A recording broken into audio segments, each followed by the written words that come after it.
மக்களே, இத்தனை நாள் ப்ரௌனி மட்டும் செஞ்சுட்டு இருந்தேன் நான். இன்னைக்கு எங்கே போயிட்டு இருக்க ப்ரௌனி எடுத்துட்டு தானே நீங்கள் எல்லாரும் கேட்குறீங்க. இன்னைக்கு எங்கள் ரிலேட்டிவ்க்கு பர்த்டே. ஸோ அதனால நானே ப்ரௌனி செஞ்சு எடுத்துகிட்டு போயிட்டு இருக்கேன். ஸோ எல்லாருமே ஹாப்பி ஆயிட்டாங்க ப்ரௌனியை பார்த்ததும், ப்ரௌனி டேஸ்ட் பண்ணதும். ஸோ இத்தனை நாள் நம்ம யாருக்கு பர்த்டேனாலும் கேக் தான் வாங்கிட்டு போய் கட் பண்ணுவோம். பட் ஆனால் நிறைய பெரியவங்க அதை வந்து சாப்பிட மாட்டாங்க. பிகாஸ் அதில் நிறைய க்ரீம் இருக்குன்னு சொல்லி சாப்பிட மாட்டாங்க. ஸோ இப்போ நம்ம ட்ரெண்டை மாற்ற போகிறோம். பிகாஸ் இப்போ பர்த்டே கேக்லாம் நம்ம விட்டுட்டு ப்ரௌனிக்கு மாறியாச்சு. ஸோ எல்லாருக்கும் ப்ரௌனி வந்து பிடிக்க ஆரம்பிச்சிச்சு. ஸோ நீங்களும் உங்களுக்கு வீட்டில் பர்த்டே அப்படின்னா நம்மளோட ப்ரௌனி வாங்கி டேஸ்ட் பண்ணி பாருங்க.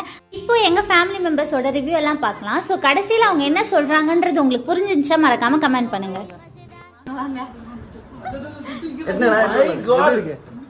செமையா என்னது என்ன கிச்சன் காப்பர் கிச்சன் அங்க கூட அந்த டேஸ்ட் ப்ராமிஸா வரல. டேஸ்ட் பண்ணி பாருங்க.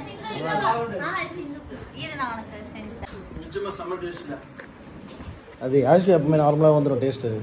నిజంగా పని ఎంత వదిలేసి ఇంట్లో ఫుల్ టైం గానే ఇది మధ్య